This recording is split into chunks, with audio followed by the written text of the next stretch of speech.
Section 3.6, derivatives as rates of change. So to begin, one-dimensional motion, S of t is the position of an object at time t moving along the axis. V of t is the velocity of an object at a time t on a fixed axis. And A of t is the acceleration of an object in time t on a fixed axis. Now, the connection between these two functions, S prime of t is V of t, S double prime of t is V prime of t, which is A of t. So it kind of goes like in this order, where it goes one through the other. Definition of the average and instantaneous velocity. Let S equal F of t be a position function of an object moving along a line.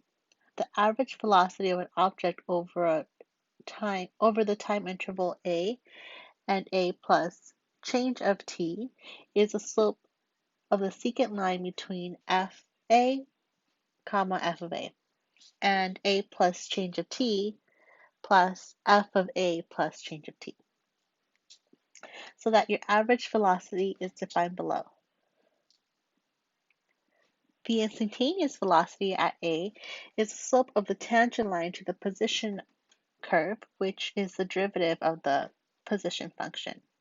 So the instantaneous velocity V of A is equal to the limit as change of t is approaching 0 of f of A plus change of t minus f of A divided by change of t.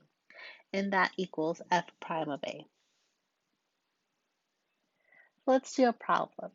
And all these problems kind of deal with the same idea where we're working with some change and we find the derivative to help us find our remaining part of our question.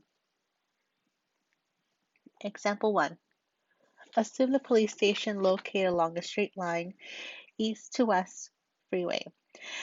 At noon, t equals 0, a patrol car leaves the station heading east. The position function of the car S equals f of t gives the location of the car in the miles S greater than 0 of the station t hours. Afternoon. A. Describe the location of the patrol car during the first 3.5 hours of the trip. All right, so we take a look at our problem. We are given this graph, and we see that we start at 0, which is 12 p.m., 12 noon, and it goes through every hour after that. Now, if we're heading east, it's going up. And if we're heading back west to the station, then we're heading west. Where our station is that t equals 0, or that initial point at 0. So if we want to look at A, describe the patrol car for the first 3.5 hours, we want to look at our entire graph and how it has progressed along those 3.5 hours. So we see that it's going east for the first 1.5 hours. And then from that time until 2, the car is at rest.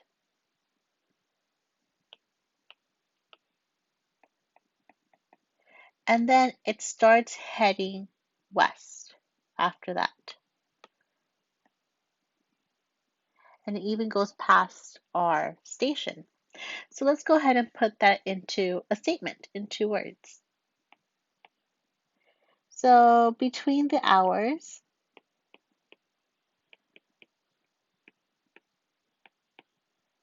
of t equals 1.5 and t equals 2, the car is at rest, right? This is our time where it's at rest.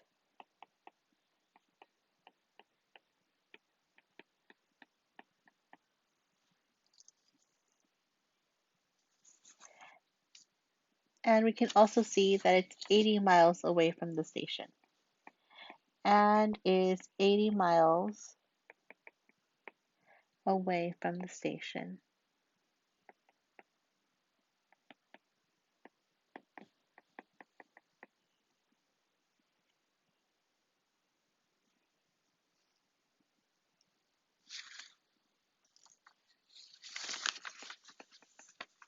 Eighty miles east of the station. Then the distance decreases and ends up 20 miles west of the station. So we see here it's 20 miles away west. Then the distance decreases and ends up 20 miles west of the station.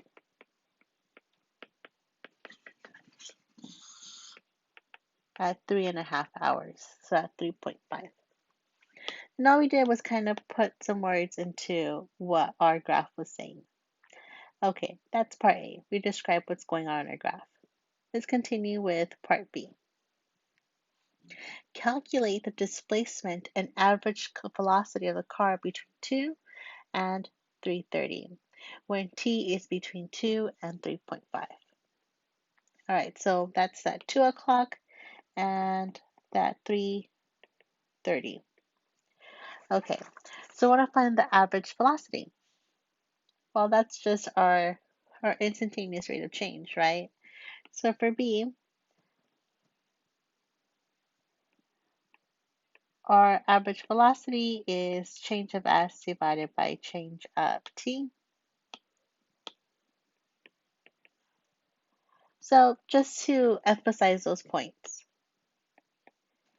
if t equals 2, then at 2, we are at 80, 2 comma 80. And at 3.5, we have negative 20. So let's go ahead and find that rate of change.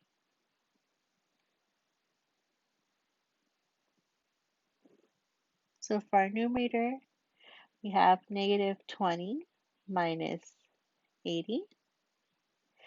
And our time, we have 3.5 minus 2. So that we get negative 100 divided by 1.5.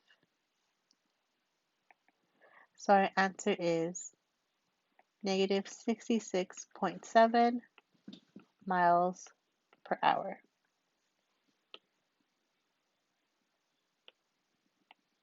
Now part C. At what time is the instantaneous velocity greatest as the car travels east? All right, so our graph only shows us traveling east from here on out. So at what moment was that rate of change the highest, or was there a bigger rate? So let's take a look from a half hour mark at a time. So from here to here, our change is only that much. Then from here to here, it's very drastic, right? So this seems to be like the leader. And then we have another rate of change, another half hour here. So it seems like the greatest rate of change happened between 0.5 and 1. So we start at 12 noon. So our zero is actually 12 o'clock. So our highest peak is actually at 12:30 to 1 o'clock. So to answer part C, we can say something like the largest positive slope is found between t equals 0.5 and t equals 1.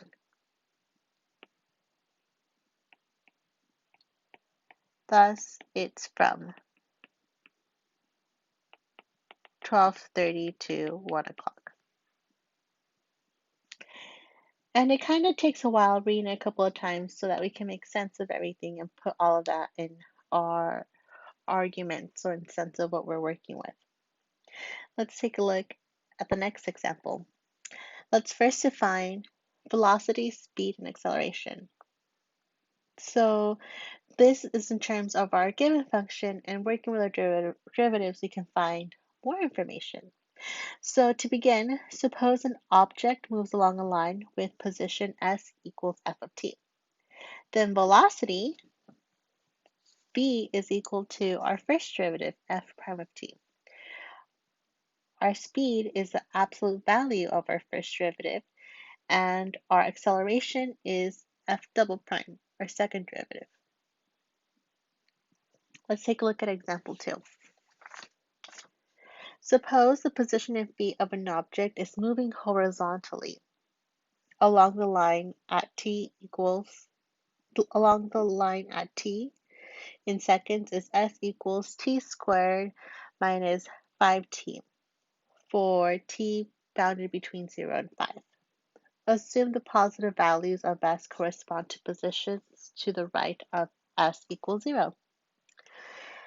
A. Graph the velocity function of the interval 0 less than or equal to t less than or equal to 5 and determine when the object is stationary, moving to the left and moving to the right. Okay, well, according to our definition above, our velocity is found by that first derivative. So for A, let's find a derivative of our function. Our function is s is equal to t squared minus 5t. So then s prime is 2t minus 5. And if I wish to find where it's stationary, where it's not moving, then it would be when it's equal to 0. So I have 0 is equal to 2t minus 5. And we go ahead and solve. T would be equal to 5 over 2. Now we wish to graph this. We're going to graph this line.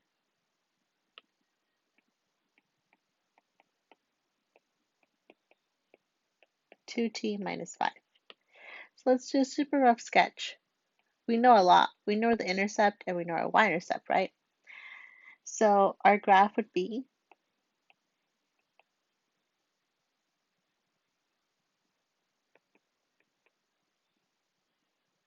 this would be our graph.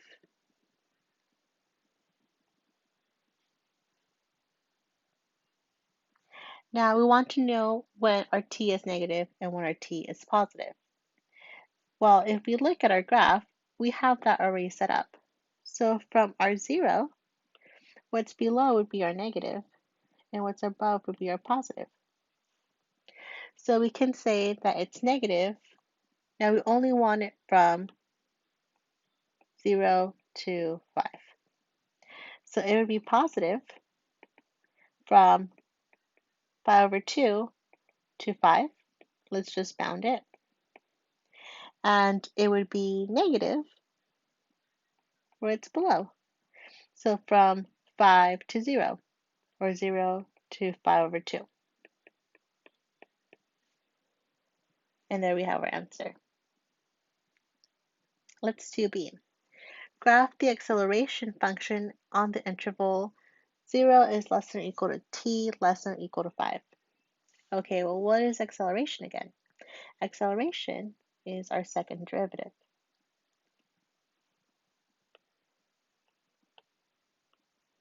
So for B,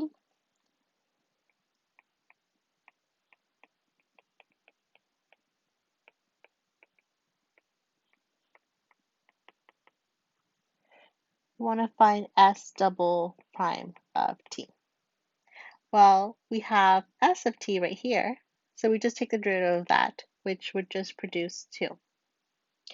Now, it's also asking us to graph it. This is the line y equals 2. So if we graph it, we have a horizontal line at 2, between 0 and 5.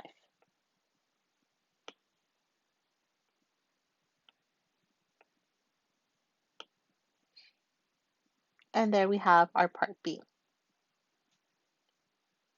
So what does this mean? This means that the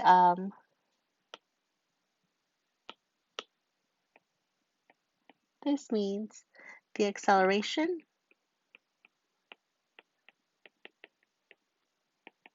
is 2 feet per second squared for 0 less than or equal to t less than or equal to 5.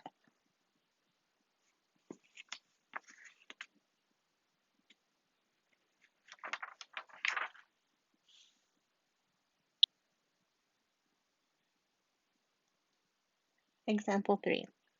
Suppose the stone is thrown vertically upward with an initial velocity of 64 feet per second from a bridge 90 feet above the river. By Newton's law of motion, the position of the stone measured as a height above the river after t seconds is s of t equals negative 16t squared plus 64t plus 96, where s equals 0 is the level of the river. A. Find the velocity and acceleration functions. B. What is the highest point above the river reached by the stone? And C. With what velocity will the stone strike the river? Okay, so first it wants us to find the velocity and the acceleration. And those are pretty easy to find because it's just our first derivative and our second derivative. Let's go ahead and do A. So A, B equals ds dt is negative 32t plus 64, and our acceleration, our dv dt, would be the derivative of that, which is just negative 32. So this is our s prime of t and our s double prime of t. Okay, B. What's the highest point of the river reached by the stone? Okay, well, that can be found by setting our derivative equal to 0.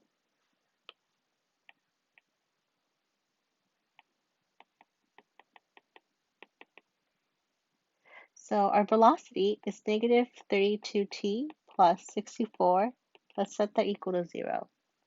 We solve for t, we get t is equal to 2. So that's the highest point.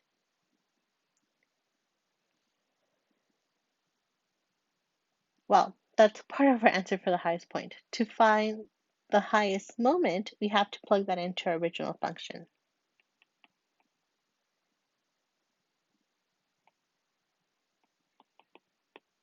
So the height at that instant is s of 2. So let's plug in that 2. So s of 2 is equal to negative 16, 2 squared, plus 64 times 2 plus 96, which equals 160. So that would be our highest height. C. With what velocity will the stone strike the river?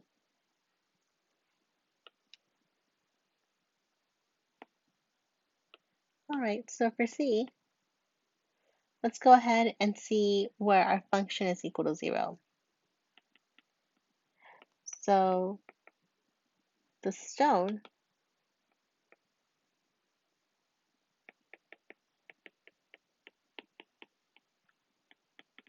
strikes the river when s of t is equal to 0. So let's go ahead and solve. 0 is equal to negative 16t squared plus 64t plus 96. And we solve for t, and I did that work for you. You have to use quadratic formula. T is about 5.16 and about negative 1.16. Now, we don't want a negative measure because we're starting with that initial point, that t equaling 0.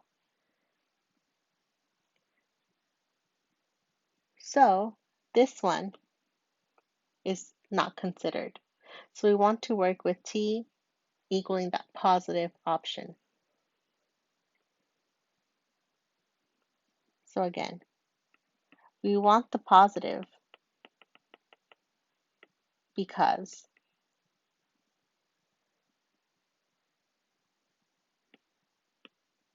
we begin when t is equal to 0. All right, so we go ahead and we punch that into our velocity. So VR t equals negative 32 t plus 64, and we're going to go ahead and plug in 5.16 for t. So I have negative 2 times 5.16 plus 64, you get negative 101.12 feet per second.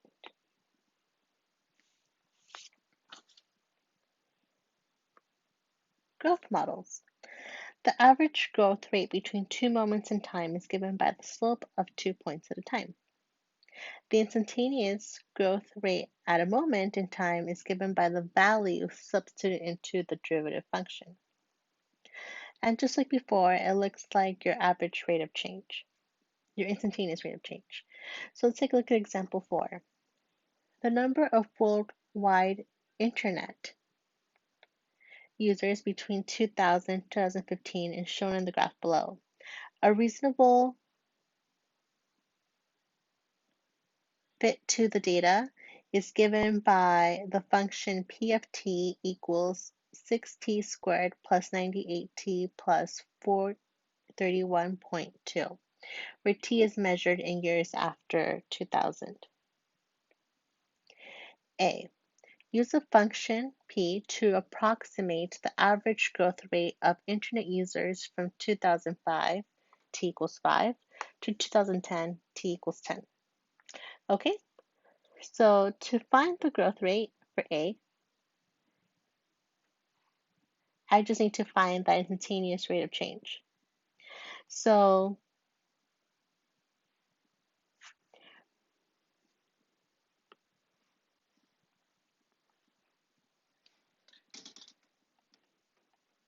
at P of 5, I'll work that out for you. We plug it into our function. It's 1071.2. And at P equals 10, I work that out for you too. It's 2011.2. So if I want the average growth, I need to find that rate of change. So it would be P of 10 minus P of 5 divided by 10 minus 5, which is 2011.2 minus 1071.2 divided by 5. So we get 188. But again, everything is measured in millions. So it'd be 188 million users per year. All right, B. What's the instantaneous growth rate of internet users in 2011? Okay, so for the instance, if we want to formula for the instantaneous rate, we have to find our derivative. So we need to find P of t. And at 2011, this is saying, once we find that, let's go ahead and plug in an 11 for value t. All right. So our P of t, P prime of t, while our function P is given here, our derivative would be 12t plus 98. And therefore, P11, we just plug in 11. 12 times 11 plus 98, we get 230. So we have 230 million users.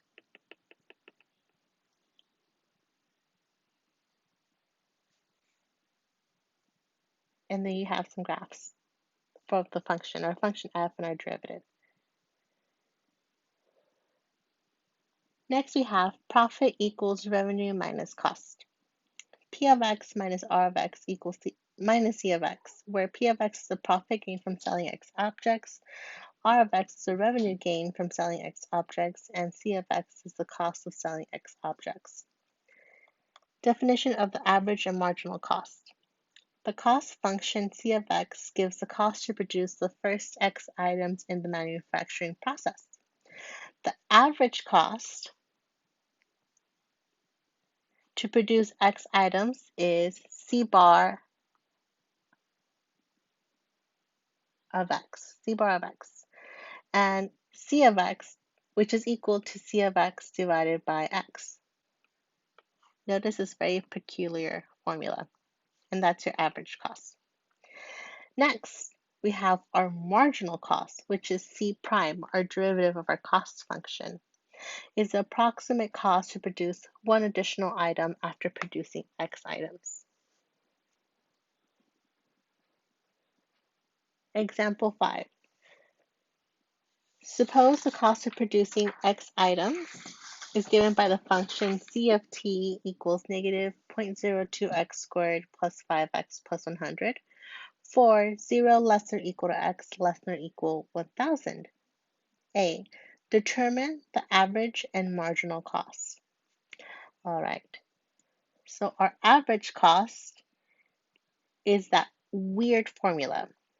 It's our function divided by x, and our marginal cost is the derivative. So that's what we want to find for A. All right, so our average cost, C bar of x is equal to C of x divided by x, which is negative 0.02x squared plus 50x plus 100 divided by x, which is the same as negative 0.02x plus 50 plus x divided by 100 divided by x.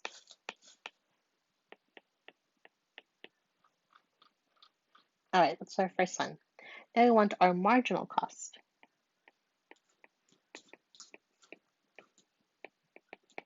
All right, our marginal cost would be our derivative, our dc dx. Remember, I always would get caught up with notation. That's our function name, that's our variable that we're working with. All right, so our derivative of our function c is right here, would be negative 0.04x plus 50. B. Determine the average and marginal cost for the first 100 items and interpret these values. So I want to use my new formulas that we found and, in a sense, just plug in 100.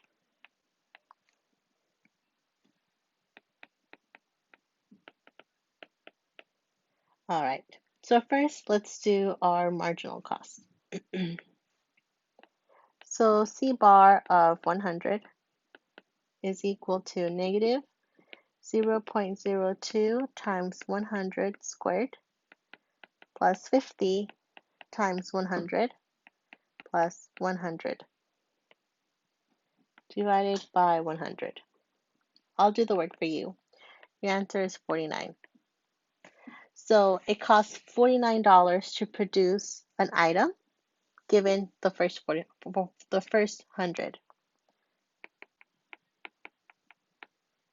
the first 100, each one would cost 49 to produce. All right. Let's go ahead and find our marginal cost.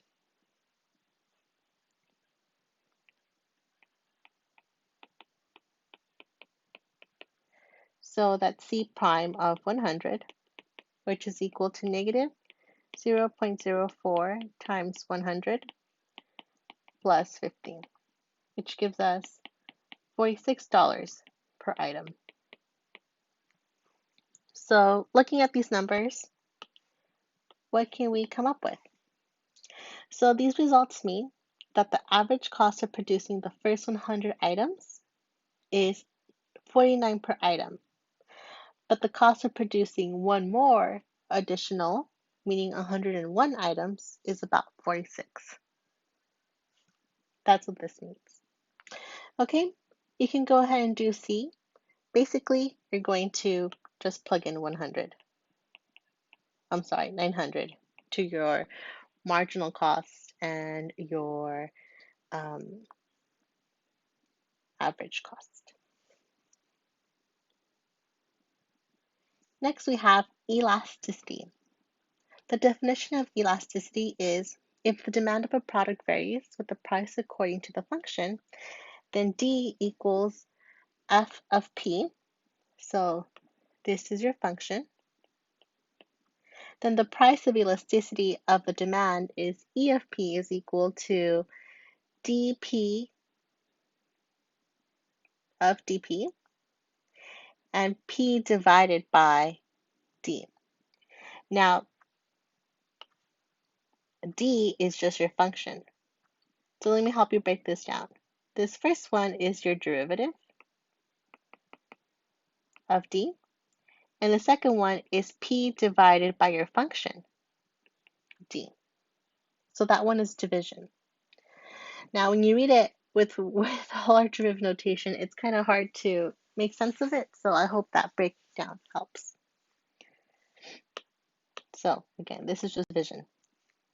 Let's see the example. The demand for processed pork in China is described by the function d of p equals 286 minus 20p. Compute the graph of the price of elasticity of the demand. Okay, so if we wish to compute our elasticity, and don't worry about graphing, we'll just compute. So E of P, that's d of dP, or function d, times P divided by D. All right, so our function D is given here, right? So first we want to find the derivative, and then we want to divide. So our derivative of our function would just be negative 20, right? Our derivative is negative 20 times P divided by our function, 2086 minus 20p. And there we have it. We have found our elasticity, our price elasticity of the demand. So we can simplify and cancel out a 10. So we're left with negative 10p divided by 143 minus 10p. I factored a 2 and factored a 2 so that we canceled. All right, I saved this one for the end because it wasn't like a technical type of section working with derivatives. So I saved it towards the end of our section. This was 3.6 derivatives as rates of change. Thanks.